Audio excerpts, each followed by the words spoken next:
Welcome to the Len Guillot podcast, a podcast about life, leadership, and money matters.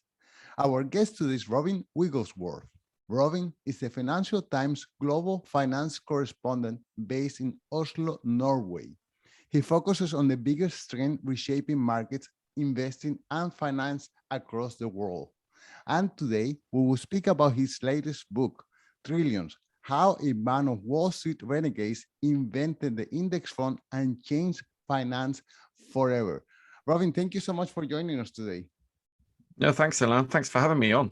One of the things that I love about hosting a podcast is that I get to speak to people who are based all over the world. So you are based in Norway.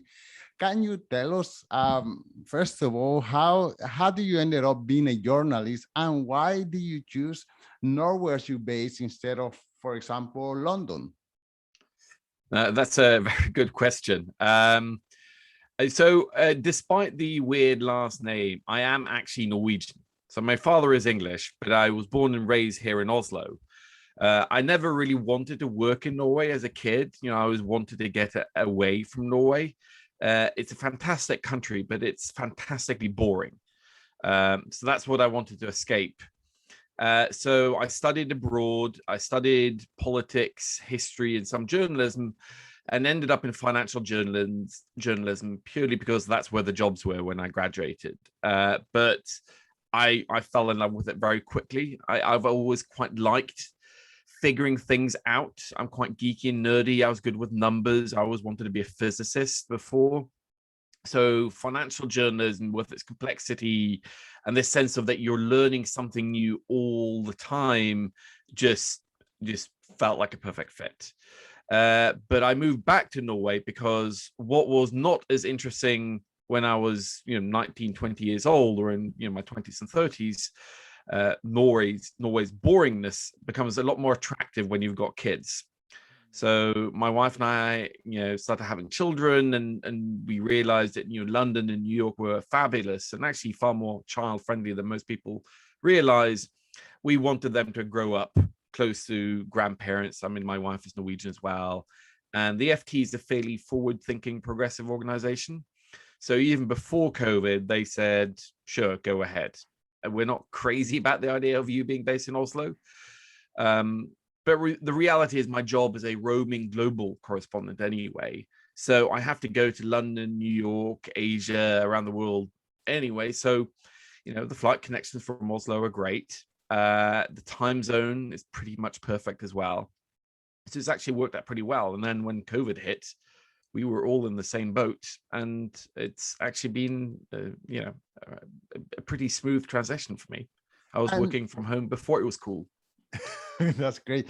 But don't you feel like you are at a disadvantage of not being able to just spontaneously go to this investors meeting here and there, or by chance going to a dinner party where X person is going to be and just asking don't you miss like you are missing out a little bit?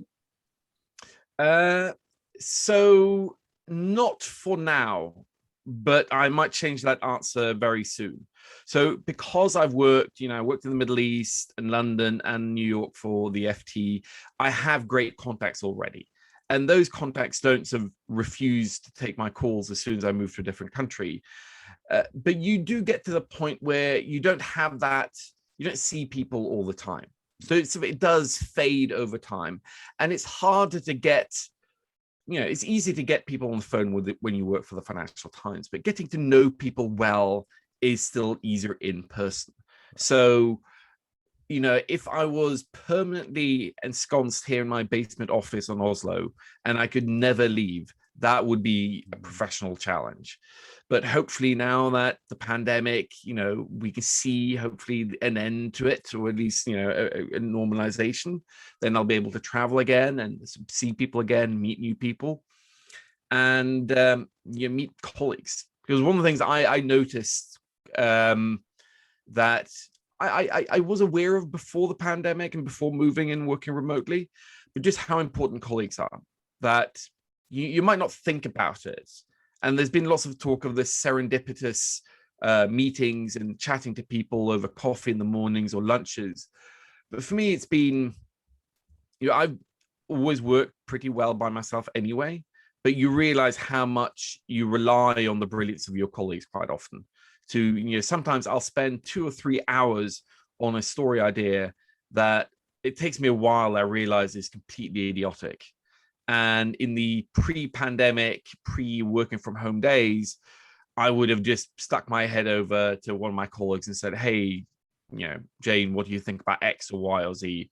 And she said, no, that's a terrible idea. So I think I'm team office. I don't think the office is going to die at all, but touch wood, it's worked reasonably well for me and hopefully will continue to do so once I am able to travel and see people in person again. Okay, so in your bio, I see that you have covered broad subjects such as macroeconomics, world finance, investing, markets. Can you tell us a little bit of the progression in your career, or how you got into all these different subjects? Well, so I studied journalism and international relations and history, mostly because I wanted to be a foreign correspondent, a war correspondent, which is a classic sort of glory dream of young journalism students. You want to make a difference and all that. And I ended up in financial journalism purely by chance. I was working as a sub-editor, a weekend shift at The Guardian whilst I was doing my master's at the LSE in international relations. And I saw they had a job for a financial journalist in Dubai. So Guardian has lots of media ads, and this was a small, crappy business-to-business publisher. But I was studying political Islam and lots of Middle East history. And even though I knew nothing about finance, I knew some very rudimentary economics because I knew that was important to understand. And like I said, I always liked figuring out new things out and learning stuff. So I thought, well, why not? So I applied for this job being a banking reporter in Dubai, which is the least Middle Eastern-y part of the Middle East, but it was still super exciting. And when you work at these smaller publishers, on one hand, the quality's not always that great, and you don't learn that much from lots of mentorships per se, but you just have to learn through work. You have to learn by doing. And when you work at a small publisher, you just have to write a lot. And that was actually really good practice because some writers are born, there are some naturally great writers, but actually quite often they aren't very bad journalists. A lot of writing is just like exercising a muscle.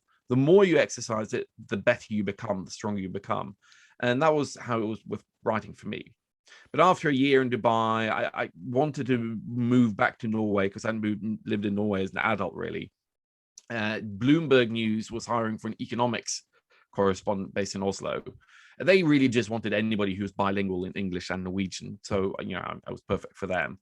And I was there for 2 years when I saw the FT was setting up a Middle East edition.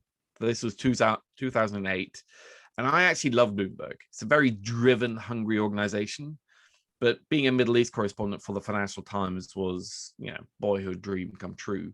So I applied and got that job through sheer luck, which is a different story. And stayed the FT in the Middle East, got to cover everything from the economic collapse, the debt crisis of Dubai, to the Arab Spring. So I actually did get to sort of play act war correspondent for half a year in Benghazi and Bahrain.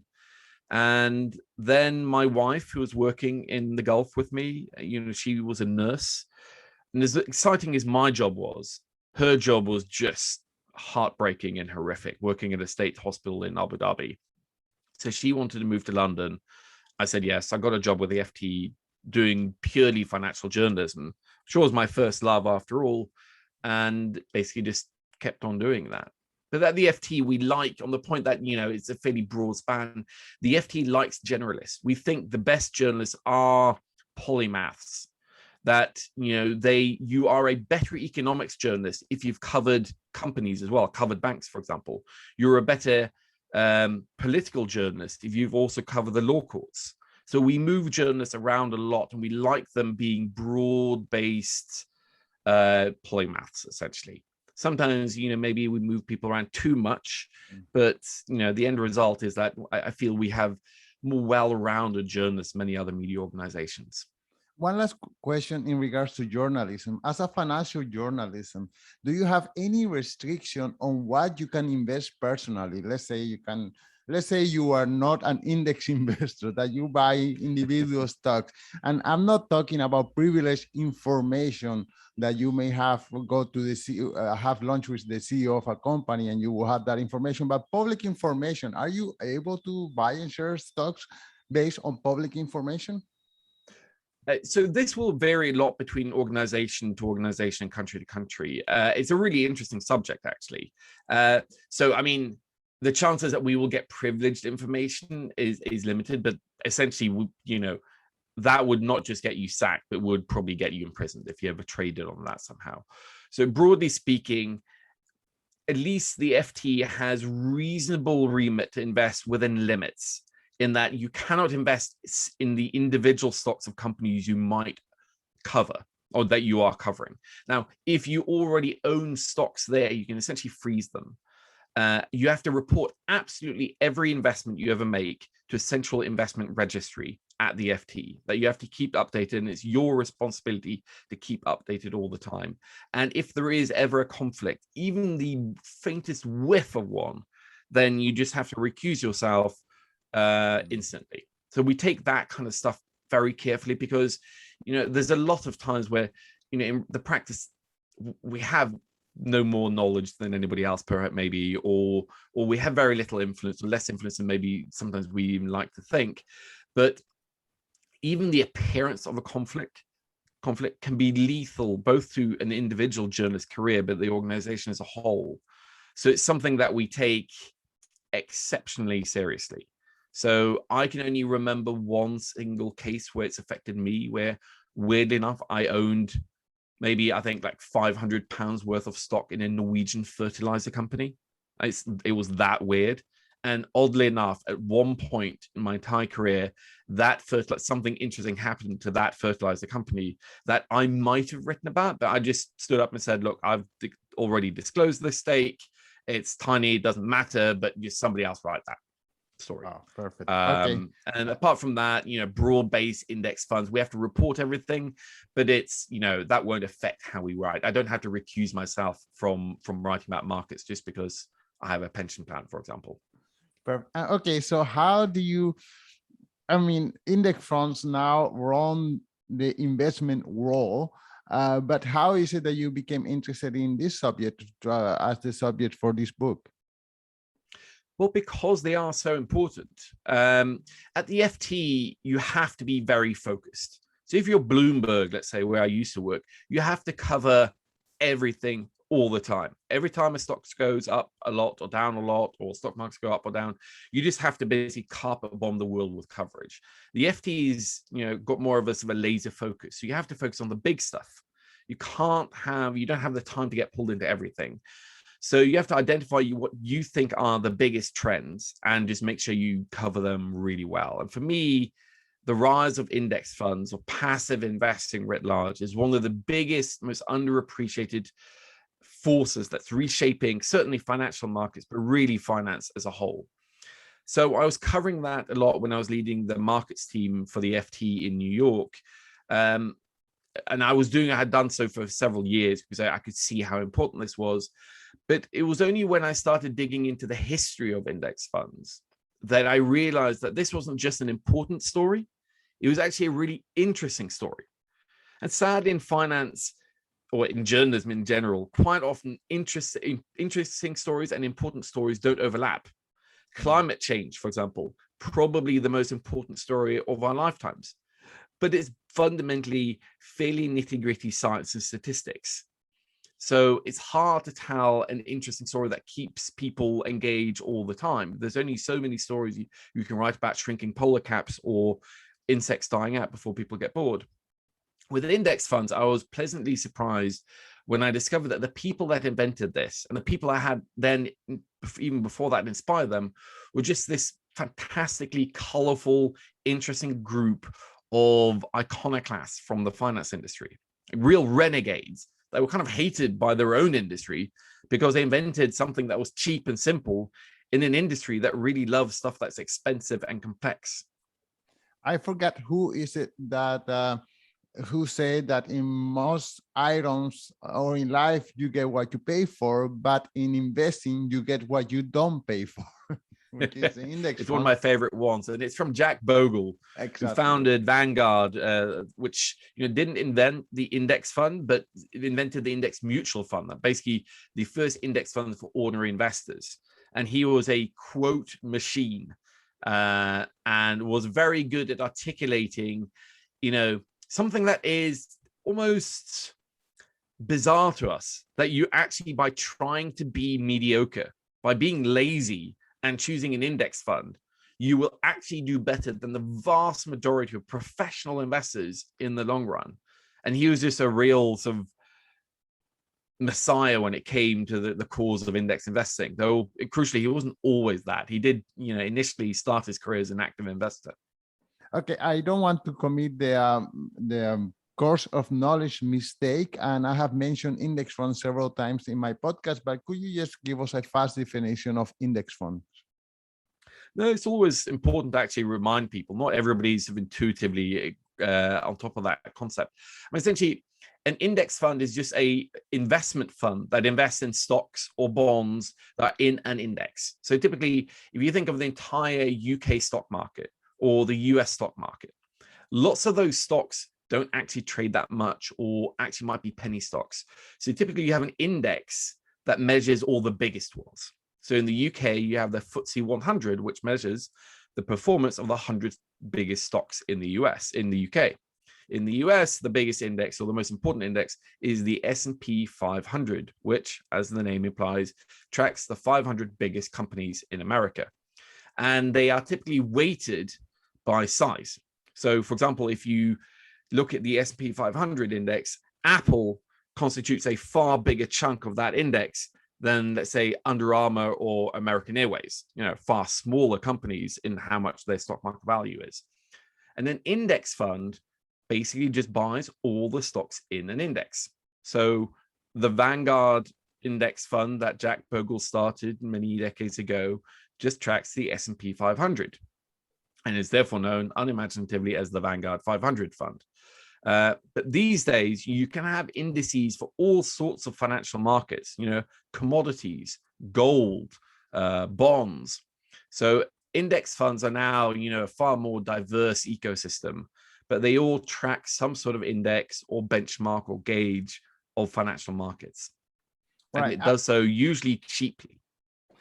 I have been investing in index fund, I guess, for the past 10 or 15 years. I don't remember. But when I started investing in index funds, my limited knowledge was that it was invented by Jack Bogle, and that's as far as I know. And then through your book, I noticed that the story goes way farther than that. We have limited amount of time, but can you just recap a little bit of the story pre Jack Bogle? No, he was good at claiming credit, even sort of indirectly, Jack. He was a titanic figure, but he did not invent them. I start my book with an obscure French mathematician called Louis Becquelier, where he died in obscurity, but he's now known as the father of financial economics, because he was the first person that showed that basically stocks move randomly. And for every buyer, there has to be a seller. And if you kind of assume they roughly know the same thing on average, then the market kind of has to be fair. And people later then built that into a theory for how markets function called the efficient markets theory, which is, Gene Farmer won the Nobel Prize for that. Now, as we all know, markets might not be perfectly efficient, but there was a statistician that once said that all models are wrong, but some are useful. And I think the efficient markets theory is a good example of that. It might not be perfectly right all the time, but it's a good model for how markets function, that they keep reflecting all known information, and it's really, really, really hard to beat in the long run. But you needed some practitioners from Wall Street, some heretics that were still willing to take these academic ideas and put them into practice in the form of the first index fund. And there were broadly three people. There was a guy called Dean LeBaron, this crazy, eclectic, outgoing, zany person at a small firm he founded called Battery March, which you want to be a kind of a financial engineering company in Boston. He started one of the first S&P 500 index fund projects, but nobody invested in it for over a year. There was another guy called Rex Sinkfield, who was a protege of Gene Farmer. He worked at the American National Bank of Chicago, a second-tier bank in Chicago. Nobody really cared or heard about, and certainly not since. That he also started one of the first S&P 500 index funds. But the guy that got to the promised land first, I think, though you can sort of have arguments over exactly what counts as the first success, is a guy called John McCown at Wells Fargo. So he was hired by the chairman of Wells Fargo to essentially find out what they could do with computers. So this was in the mid-60s, where the computers were finally cropping up on Wall Street, but nobody knew how to do anything with them. And Mac was one of the first people in Wall Street pretty much that learned how to program well. So he hired lots of these academics to do consulting for him, and they came up with the very first index fund for the Samsonite pension plan in 1971. It was just $6 million, and it ended up being, for all sorts of boring technical reasons, a bit of a disaster because they chose a really dumb index to track. But fundamentally, that was the very first index fund where almost all the others sprung from. Wow. And can you, as index funds have grown in a way that they dominate the investment industry, but it wasn't without its struggle. And Jack Bogle had a lot of difficulty getting started. And in fact, many people made fun of him and ridiculized him. Can you share some of the earlier struggles that Jack Bogle had bringing this to the average investor? Yeah, so the first three index funds, as it were, projects that I mentioned, they were all started for pension plans. So pension plans could see, they had the data themselves. They could see a lot of the fund managers they had hired were doing a pretty bad job. So they were the first backers of index funds. But Bogle was the first person to launch it for ordinary investors. And ordinary investors did not know this. And in fact, it seemed crazy, right? The idea that you could try to be just average or mediocre. So today, index funds are, hated and almost feared by large parts of Wall Street. But at the time, it would seem it's almost comical. I mean, the idea that you would do this. So somebody from the industry told Jack Bogle this, and he loved telling this story later on, but he said, who wants to be operated on by a mediocre surgeon? Who wants a mediocre lawyer? No, you want the best, right? And for ordinary investors, when you're putting your money in an investment fund, you want somebody, a smart guy, and let's face it, back in those days, they were all guys, who was going to pick the best stocks. And this guy was smart. He wore a suit. Of course, he knows what he's doing. And the sad thing is that even though they do know what they're doing, I mean, these portfolio managers, as they're called, they're not lazy. They're, in fact, very smart, hardworking, brilliant people in many cases. Some of the smartest people I've ever met in my career are full-time investors, professional investors. But for a host of reasons, in practice, beating markets in the long run is almost impossible. It's not impossible, but only almost. There are some people who can do it, but they tend to charge a lot of money to do it or only manage their own money. So you always have to ask, look, if this guy's willing, if this guy can consistently beat the market, why is he even taking my money? Why isn't he sitting on a private island in the Caribbean sometime drinking Mai Tais? So at the time, they were laughed at, essentially. So Jack Bogle was, the Vanguard 500 fund they launched was called Bogle's Folly because they hoped to raise over $150 million, which was a big chunk at the time and probably a little bit too optimistic. But initially they were only able to raise $11 million. That wasn't even enough to buy all the stocks in the S&P 500. They had to basically kind of do a shorthand version of that. So, and it took a long time. I mean, indexing started picking up among pension plans in the 80s, but among ordinary investors, it wasn't really until the 90s it really started picking up. And it's really only in the past decade that it's truly exploded into this kind of market gobbling phenomenon that we can see today. Wow.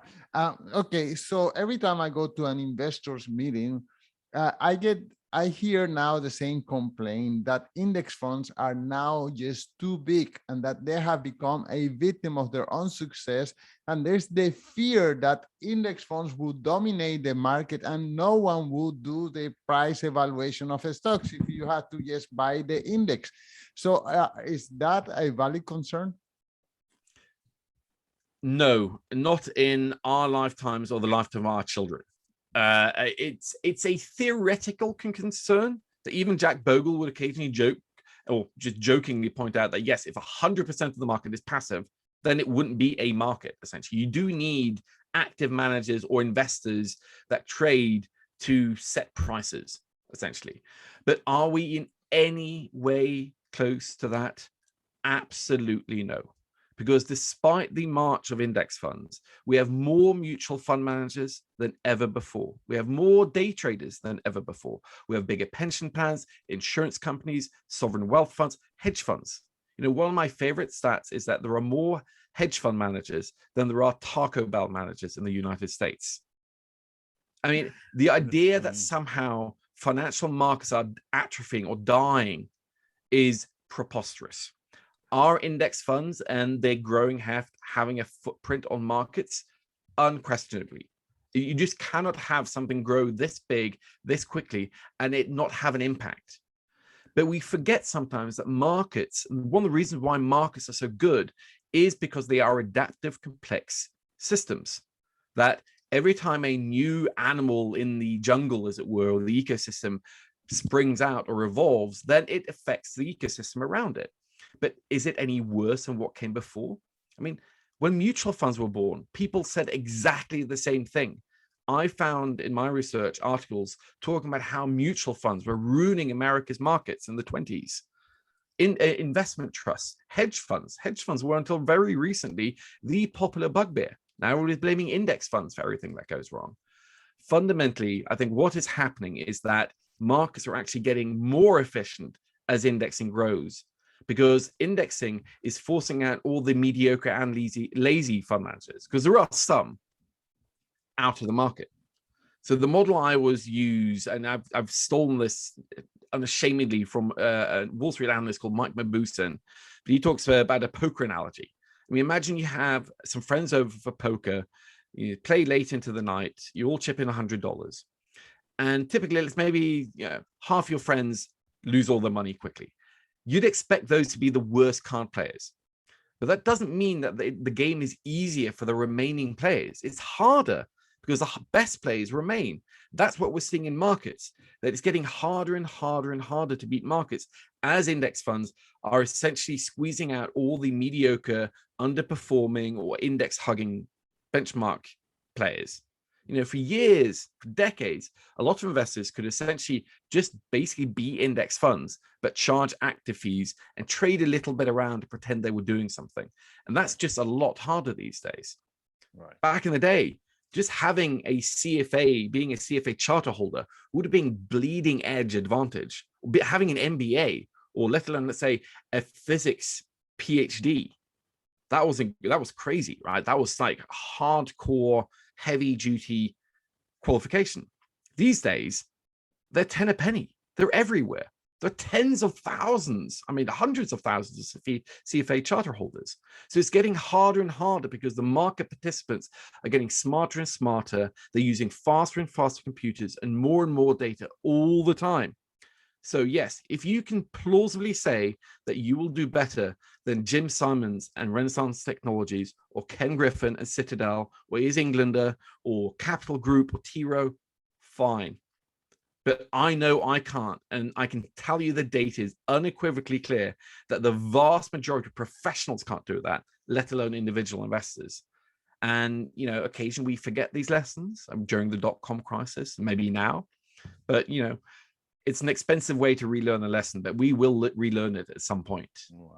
I have one last question. So there is some rumors now that since the manager of index funds are sitting in the board of directors of many companies, it seems like the tails wagging the dog. I mean, some index funds are saying we don't invest in companies that have dual class shares, or we don't invest in companies that don't have a woman in their board of directors, for example. So is it now that index funds are setting the rules and shaping the companies that form part of the index, and thus shaping the market? No, it's one of the more valid concerns, in my opinion. I mean, let's face it, all investment groups, all asset managers or asset owners, let's say a pension plan or a sovereign wealth fund, is under pressure to embrace, I guess, what people euphemistically call stakeholder capitalism, that asset managers can help the world become a little bit better by, for example, ensuring that there is at least some female representation on boards, and ideally 50%, that companies don't actively dump toxic waste into rivers, for example, or aren't so crazy about selling guns everywhere. I think these are all very natural things, and they affect all investment companies. ESG, as the trend is quite often called, as after environmental, social, and governance concerns, is a huge mega trend. I think index funds definitely feel the most of it purely because of their size. And that, I think, is the core issue, that given the economics of indexing, people don't care what fund it is because they all track the S&P 500 or the FTSE 100 or the Barclays aggregate for bonds. You just want to get the cheapest fund that can do that in an efficient way. The biggest groups can sell that product more cheaply, of course. So there's a dynamic of the big getting bigger and bigger. And already there is a sort of an oligopoly in index fund providers that has helped essentially State Street, BlackRock, and Vanguard, but above all, BlackRock and Vanguard, to utterly dominate the global investment industry. Now, there's a lot of sort of nuances here in that, for example, BlackRock is bigger internationally, whilst Vanguard is utterly dominant in the US. They're bigger in stocks, for example, in certain areas, and it isn't quite always clear, where they are the biggest and how much influence they control. But the big three, State Street, BlackRock, and Vanguard, account for, on average, roughly a quarter of all votes cast in S&P 500 companies. And over the next few decades, if they continue to grow at their current pace, they will account for over 40% of all votes cast. Now, that's almost effective control. So, this is an oligopoly that actually benefits us. The bigger they are, the cheaper they can sell the product. So that's a kind of a good thing for us consumers. But I do think there is a point where we still need to worry about the gigantism problem that we can see in so many industries, that when just a handful of players become dominant, that isn't healthy. And the investment management world, given that it has so much influence over so many other parts of the economy, this is particularly pertinent. Now, these companies don't want this control necessarily. BlackRock, for example, very recently has tried to sort of basically tell institutional clients, big pension plans who it invests on behalf of, to say, look, we don't want to vote on your behalf, so here you take those proxy votes and you control them. So I think there will be ways to address this. But I do think this is one of the more valid fears about index funds, that the big become bigger, and BlackRock and Vanguard are just going to become bigger and bigger and bigger.